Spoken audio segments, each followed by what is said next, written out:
sebagian besar reaksinya didominasi oleh kemarahan. Jadi dominasi emosi yang dia rasakan dalam sehari itu cenderung emosi negatif. Orang lagi bercanda, dia bawaannya marah aja, sedih aja, gitu ya. Orang lagi happy suasananya, misalnya dia ngerasa kesepian, kayak gitu ya, ramai dia kesepian, orang happy dia nggak ikut berbahagia dan sebagainya, ya. Terus kecemasan dan kekhawatiran yang berlebihan. Nah, semakin parah kalau kecemasan dan kekhawatiran itu dia tidak tahu kok penyebabnya, triggernya. Misalnya nih, kita cemas karena ada pekerjaan yang belum selesai, tugas apa gitu misalnya. Nah itu kan jelas ya, stimulus cemasnya jelas. Yang dimaksud mengarah ke gangguan atau sudah bahaya ini adalah dia nggak tahu cemasnya kenapa, sampai diserang panik, sampai cemasnya itu mengganggu orang lain. Mati lagi. Oke, nggak apa-apa ya. Sampai ke arah mengatasi kecemasan itu dengan harus pakai obat atau pakai alkohol atau pakai zat-zat anti. Nah itu sebenarnya sudah masuk ke kontinum bahaya dan gawat gitu. Jadi kenapa? Jadi setiap menit di sekolah ini mati lampu ya? Oh matiin aja beberapa. Kipasnya aja dinyalain atau sebaliknya. Aslinya ada apa asli yang konten? Aslinya. Nah memang yang bebannya memang. Oke lanjut. PPT-nya mana? Sini. Oh iya di situ. Aduh saya. Oh ini aja nggak apa-apa. Ya. Oke. Kalau dia sudah masuk, udah nyala lagi? Iya. Sudah.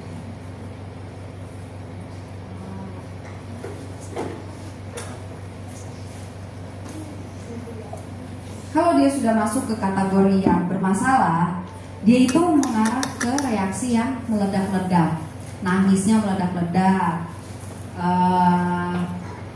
marahnya meledak-ledak. Kalau ketawa pun berlebihan gitu, sampai ke hal-hal yang emosi positif dia lakukannya secara berlebihan. Ya, tahu nggak orang skizofrenia atau gangguan jiwa yang hiperefronik? Hiperefronik itu yang jenis gangguan jiwanya suka ketawa sendiri. Nah, tapi di sini nggak ada ya. Iya, sekarang gitu. Jadi bedain syukur nggak tanda-tanda gangguan jiwa tuh ada 3. Kalau cuma 1 aja ketawa-ketawa semua jadi skizofrenia jadinya. Oke, lanjut. Terus sampai ke arah membangkang atau tidak kooperatif terhadap aturan-aturan di dalam hidup. Ya, itu udah masalah yang gawat gitu kalau di kesehatan mental. Atau yang saya bilang tadi, sampai tidak mandiri mengendalikan emosinya atau hormon-hormon yang ada dalam dirinya, misalnya hormon kebahagiaannya, dia susah menstimulus itu untuk muncul, sampai harus minum alkohol misalnya, sampai harus konsumsi obat-obatan, ya, rangsangannya itu dari obat, ya. Atau sampai yang perilaku biasanya kontak dengan realitanya putus, ya, dia jadi nggak bisa membedakan waktu, ruang, ya, dan keadaan. Perubahan suasananya sial sekali sih. Panitianya jadi ini. Bentar.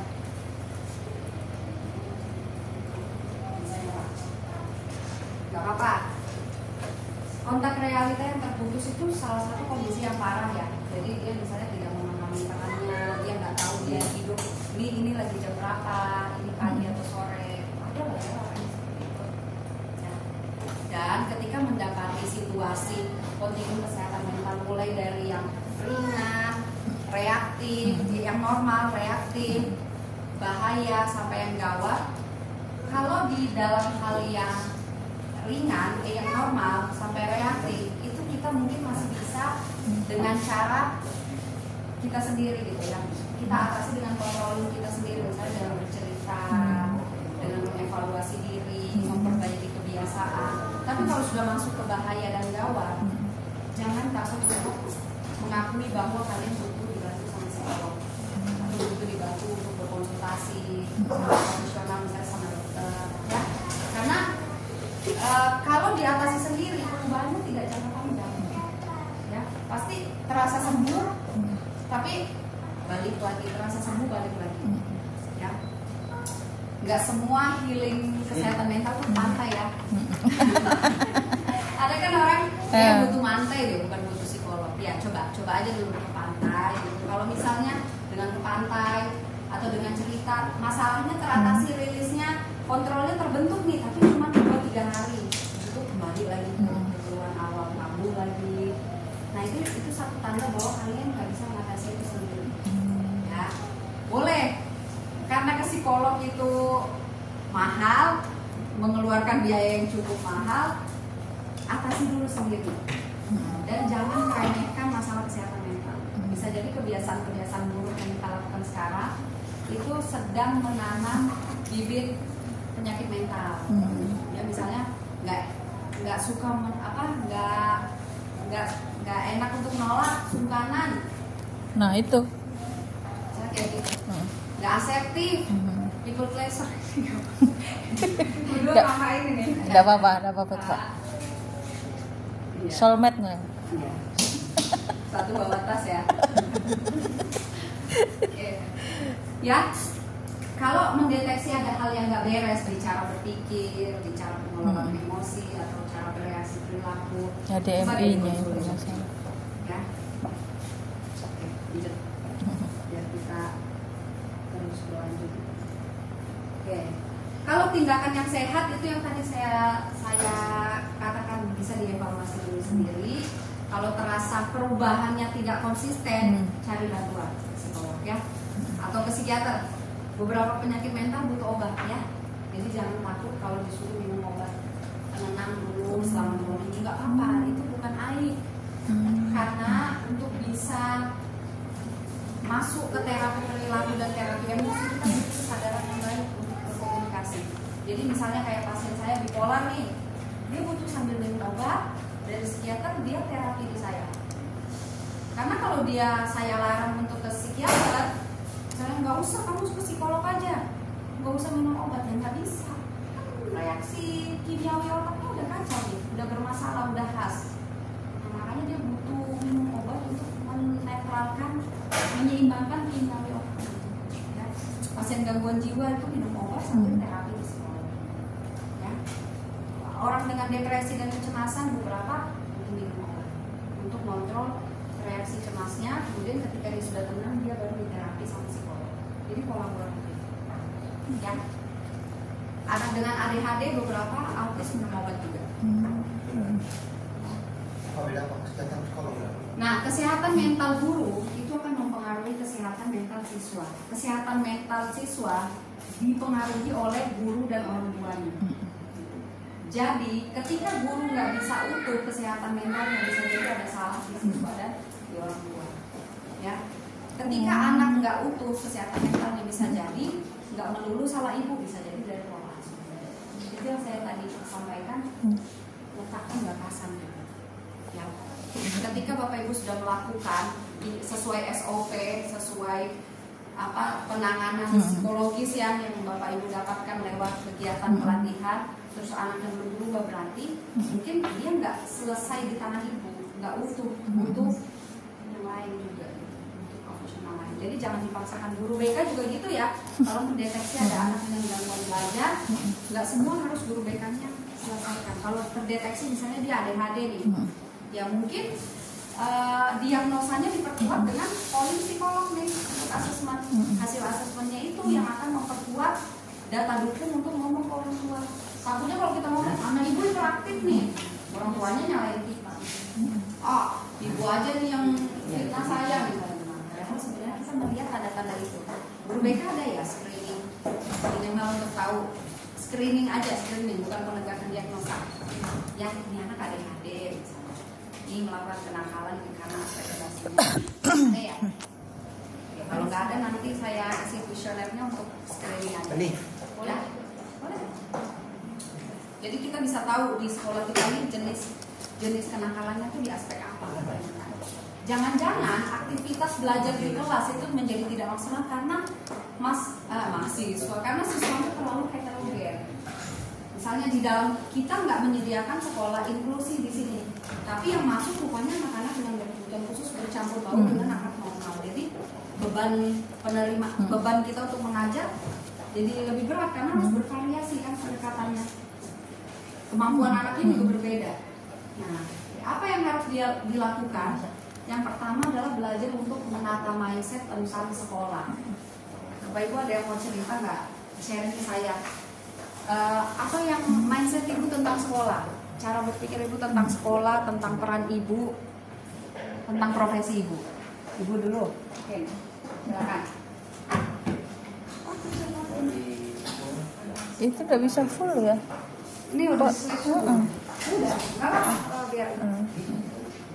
Sekolah adalah kalau dulu waktu pas saya zamannya kuliah, yang membicarakan tentang sekolah itu adalah sesuatu hal yang istilahnya semua serba teratur, serba tertata di situ. Jadi apa yang bakal kita lakukan di sekolah itu seperti sudah kayak anaknya sudah mungkin disiplin, terus udah gitu gurunya juga sudah sesuai dengan keinginan sekolah. Misalkan kalau memang harus prestasi yang diutamakan berarti prestasinya, kalau memang harus giat di pembelajarannya berarti pembelajarannya. Nah, tapi saat sudah terjun langsung ke sekolah, artinya saya sudah melihat dari tingkat TK, SD, SMP, SMA itu sudah saya nikmati semualah gitu kan caranya mengajar gitu. Jadi saat saya terjun di TK, saya merasa bahwa sekolah tuh nggak seperti yang seidealis kita pas di kampus gitu. Karena ternyata di sekolah tuh banyak sekali masalah yang kita hadapi, terutama adalah anak-anak yang caper istilahnya di situ. Jadi saat kita TK, anak-anak tuh bunda minta tolong, bunda ini kayak gitu kan. Jadi saat itu kita kayak harus butuh tenaga ekstra daripada kita lebih mementingkan diri sendiri. Jadi kalau kita bilang bahwa kita powerful di sekolah untuk siswa, apalagi anak-anak yang kelas bawah, itu kita harus ada ekstra memberi perhatian lebih dari orang tuanya. Karena terkadang orang tua di rumah bilang kata bundaku begini, jadi kita yang jadi sorotan di situ. Tapi saat kita masuk di SD, semua kenakalan itu muncul. Jadi ada anak yang istilahnya memang dia lebih dominan di kelas, terus lebih ingin menguasai kelas. Terus ada anak yang memang dia berprestasi tapi hanya lingkungannya sendiri sehingga berpengaruh sama teman sebangkunya misalnya. Pernah suatu kejadian nih, pengalaman itu Bu ya. Waktu pas saya ngajar SD itu ada siswa yang memang saya lihat dia anaknya pintar, terus udah gitu pas kita ada rapat meminta supaya anak itu dipindah posisi duduknya. Nah, saat dipindah posisi duduknya, jadi anak yang sebangku ini yang pintar, terus sama anak yang ini ikut juga pintar, gitu kan. Terus dia lebih mengikuti teman sebelahnya. Saat itu posisinya saya pindah, terus temannya yang nakal itu duduk sama dia. Ternyata teman yang dominan sama si anak pintar ini langsung ngedown, langsung turun gitu. Terus sesudah itu ya kebetulan sekolahan itu ada bimbingan konseling juga, ada psikolognya juga. Terus saya dipanggil, terus dikasih tahu bahwa anak ini lebih dominan sama yang ini. Jadi kenapa dia bisa pintar? Karena terpengaruh sama teman sebelahnya. Terus teman sebelahnya yang tadi pintar itu kenapa dia akhirnya turun? Karena temannya suka digangguin sama yang nakal ini. Padahal kan pikirannya saya, kalau anak yang pintar ini bisa bantu temennya yang nakal ini supaya dia bisa ada pengaruh gitu kan. Ternyata malah sebaliknya. Ternyata kenakalan dia hanya ingin minta perhatian tadi seperti itu. Nah, terus saat di SMP dan SMA itu seperti tidak bisa diterapkan apa yang sudah saya jalani di TK dan SD itu. Artinya kita sudah powerful tadi, tapi ternyata anak lebih ingin menunjukkan eksistensinya, ingin menunjukkan kekuasaannya bahwa saya itu orang yang lebih mampu di sekolah ini. Padahal kita sendiri kan artinya adalah orang tua keduanya mereka, tapi mereka merasa bahwa kita nggak ada apa-apanya di situ. Jadi dari situlah artinya ya tadi yang mungkin di awal-awal sudah dibilang bahwa kita mungkin tidak ada apa-apanya kalau tidak ada peran orang tua. Jadi kalaupun kita menjadi sebuah orang yang sangat luar biasa dan berusaha untuk menjadi yang paling hebat, kayaknya kalahlah sama yang, karena mereka merasa sekarang ini zamannya teknologi, karena mereka merasa bahwa saya lo paling hebat, saya lo paling yes di sini kayak gitu. Jadi Kita mau kasih masukan apapun, kalau misalkan ya tadi siswanya tidak masuk di akar pola pikirnya, mungkin nggak mampu. Jadi yang namanya sekolah sekarang sudah tidak seperti apa yang dulu saya bayangkan seperti itu. Tapi sekolah masih ada sampai hari ini ya? Iya. Oke, ya benar. Dengan Ibu siapa? Ibu. Dengan Ibu Dewi. Tepuk tangan dulu dong untuk Ibu Dewi. Kasih semangat buat Ibu Dewi. Nah, jadi gitu ya. Benar, ini yang poin yang saya tangkap tuh adalah mindset, idealisme, bayangan ideal kita tentang sekolah tuh seperti apa ketika dulu kita bercita-cita jadi guru misalnya ya. Terus pas datang ke situasi itu, waduh, banyak kejutan gitu, banyak ekspektasi yang harus diturunkan, banyak hal yang mengganggu kesehatan mental kita rupanya ya, atau melukai batin kita nih misalnya ya. Niat kita misalnya mendidik anaknya, terus tiba-tiba orang tuanya menyalahkan kita, atau kita hanya menjadi perantara, tiba-tiba orang tuanya melimpahkan. Nah, kalau kita salah menata mindset, tentang sekolah, itu akan merusak mentalnya si guru itu. Misalnya, aku berpikir bahwa sekolah hanya tempat cari duit atau pulang, ada nggak yang kayak gitu? Nah, misalnya kan, apa yang terjadi kalau gurunya kayak gitu? Misalnya, apa yang terjadi? Misalnya gurunya gitu, boleh nggak? Misalnya mindset gurunya kan bermacam-macam ya, cara motivasi orang berperilaku tuh macam-macam ya. Misalnya, aku kerja aja lah. Efeknya ke sekolah dan anak, Mbak. Jadi ini ceritanya orang yang datang kerja. Iya, datang kerja, absen pulang nggak ada. Harus ini sebagai guru lah pada idealnya. Apa ya? Sebagai guru kan tanggung jawab. Tidak hanya di dunia tapi juga di akhirat. Saya rasa beban itu harus dirasakan oleh semua guru, dan saya yakin semua guru itu punya cara masing-masing. Jadi tidak bisa memaksakan juga kehendak kita daripada guru yang lain seperti itu. Kalau cuma absen aja itu kayaknya bukan guru. Ya guru, saya yakin semua guru di sini punya beban itu semua. Saya yakin itu. Jadi semua guru punya cara, dan saya sangat menghargai itu semua. Terima kasih. Tepuk tangan dulu dong. Benar ya. Benar, ini bukan saya yang bilang ya. Jadi sesama guru yang menjalani bahwa kalau misalnya Bapak udah berapa tahun jadi guru izin? Sekitar 10 tahun. Masya Allah, udah 10 tahun ya. Jadi Bapak udah trial and error nih pasti ya. Kalau misalnya pasti ada hari-hari di mana Bapak menunjukkan performa terbaik Bapak sebagai guru, ada nggak? Itu manusiawi nggak? Manusiawi. Ya, psikolog juga begitu, dosen juga seperti itu. Akan ada hari-hari di mana kita nggak bisa menunjukkan performa terbaik kita, dan itu nggak apa-apa. Ya. Apa? Pertanyaan lain yang mana? Apa itu, Pak? Guru yang mana? Ya, yang tanda misalkan. tangan aja. Nah, itu efeknya apa? Pertanyaan kedua, kira-kira kalau kita datang, nggak usah di ini ya, di kantor saya misalnya, atau di kampusnya Bu Fitri, atau di sekolah ini gitu ya. Kalau misalnya hanya datang untuk absen itu, wajar nggak kalau anaknya nakal? Oke, Pak gede lagi. Gas. Wajar Keren. nggak kalau anak-anak jadi misalnya nggak kaku, nggak ini, wajar nggak? Kalau nama tanggung jawab, harus sudah kita memilih di mana kita bekerja.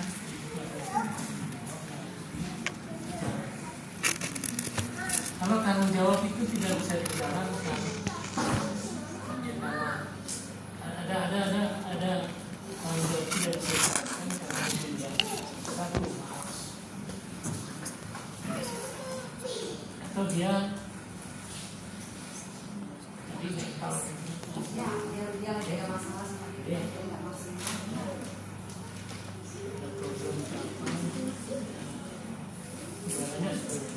Kalau yang tulisan seperti ya, saya malas. Berpengaruh kemana? Ya semua sektor, di pendidikan di sekolah, ya semua. Ya, semua sistem hancur. Karena dengan kita namanya sistem, bagian-bagian ya TU, ya guru, ya siswa. Itu di sekolah itu sistem. Kalau dulunya aja seperti itu, masih bisa seperti itu. Bukan hanya yang lainnya, semuanya pun yang rajin pun akan berusaha. Misalnya jalan sendiri, ya temennya kayak apa, malas begitu kan. Kita juga beranggapan, betul ya. Maka saya bisa seperti itu lagi. Karena masing-masing pribadi orang itu bisa beranggapan. Ya itulah saya bilang, kalau berpengaruh ya terus pada semua kita namanya sistem. Sistem itu kalau rusak satu ya rusak semua. Itu sistem. Mungkin itu aja. Siap, terima kasih Pak. Ya, jadi seperti itu ya. Nah, mindset ini adanya di pikiran, tapi ngefeknya sampai ke realita. Ya, yang bisa kena efeknya sampai ke orang-orang yang ada di kehidupan kita gara-gara mindset loh ya. Jangankan orang lain, kita aja kena efeknya gara-gara mindset gitu ya. Karena kita punya ekspektasi yang ketinggian nih tentang sekolah. Tapi rupanya sekolah tidak bisa yang kita mau. Tiap hari berarti kan kita diterpa kekecewaan. Bayangkan kalau ruang alam bawah sadar kita penuh dengan kekecewaan, apa nggak jadi bom waktu tuh? Ya nggak? Tiba-tiba nanti di usia kesekian sakit. Tahu-tahu cek dokter, oh ya ada diagnosa penyakit ini. Rupanya gara-gara mindset tentang sekolah, ya. Nah itu terus benar sedikit kita harus menyadari bahwa kita datang ke sekolah ini dengan mindset yang berbeda. Ada yang udah cari dulu aja lah.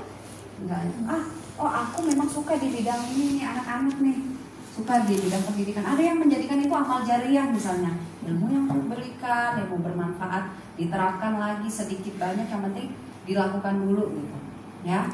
Oke. Terus yang kedua acceptance atau penerimaan penuh. Pertanyaan saya, sudahkah Bapak Ibu di sini menerima dengan utuh profesi yang Bapak Ibu lakukan sekarang? Atau ketika datang loyalitasnya menurun nih. Misalnya kalau boleh diangkakan 1 sampai 10. Ketika awal keterima jadi guru, berapa angka semangatnya? 100. Ketika menjalani berapa tahun, Bu? Berapa tahun? 6 tahun? Ya. Wah, 7 tahun ya. 7 tahun lah ya kita sebutnya. Apakah ada pergeseran semangat? Iya. Berapa? Dari 10 ke berapa? Atau dari awal memulai itu udah nggak 10 kan? Sorry saja, kita kan keluarga ya. Allah otomatis bisa dibilang 100% lah.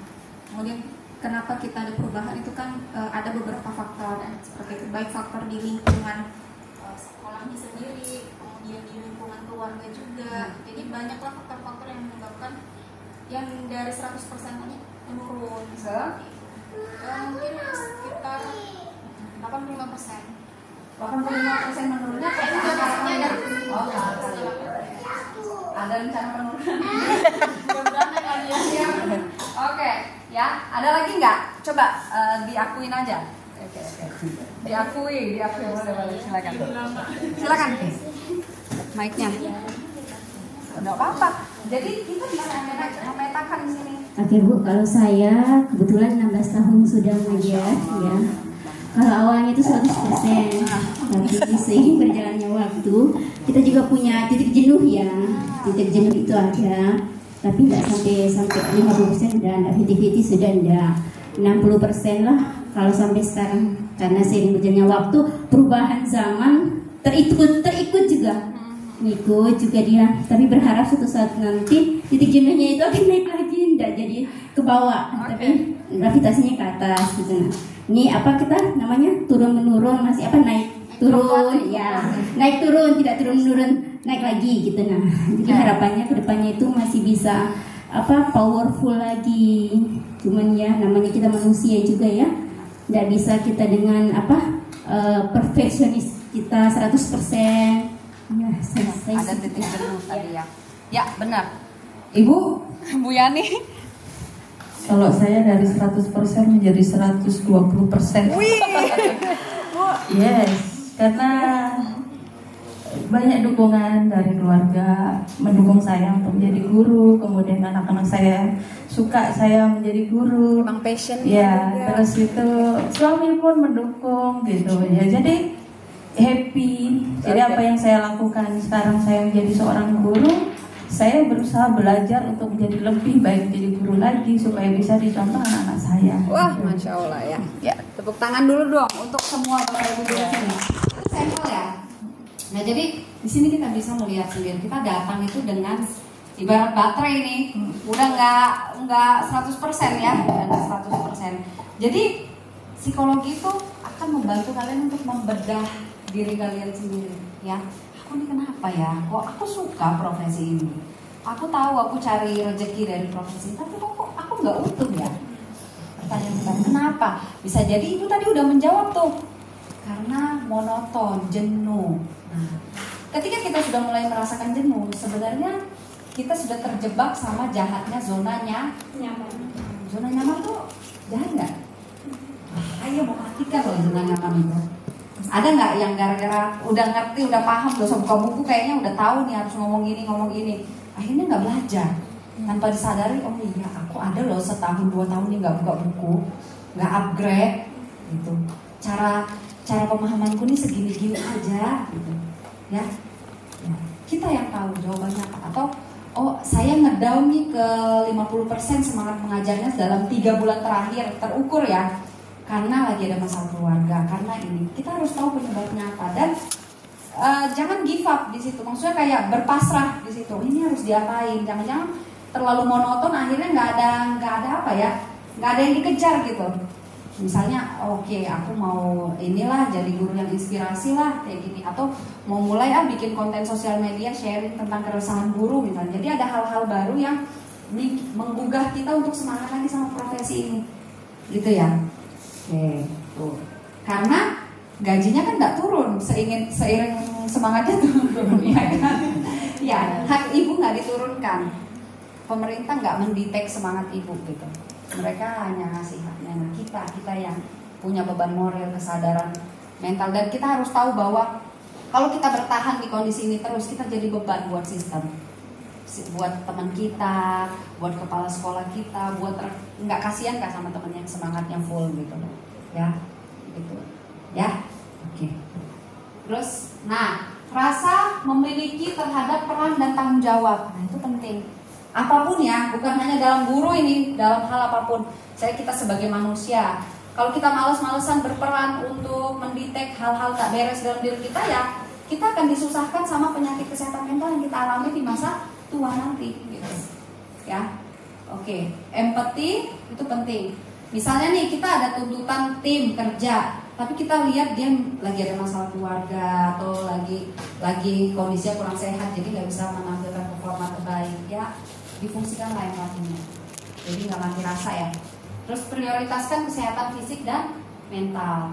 Nah, kita punya konsep kesehatan mentalnya, harus berpikir yang realistis dan positif, tapi kita nggak jaga kesehatan fisiknya, ngaruh loh, ya Bapak Ibu, makanan itu ngaruh loh ke mood, ya aktivitas misalnya kita nggak terlalu banyak berolahraga, terus dibandingkan mereka yang aktif, lebih segar yang aktif kayaknya, ya.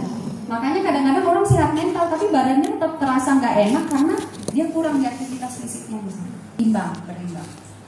Dan beberapa hormon bahagia itu dirangsang dengan aktivitas olahraga dan sehat. Pernah nggak lihat orang yang jaga pola makan terus dia happy?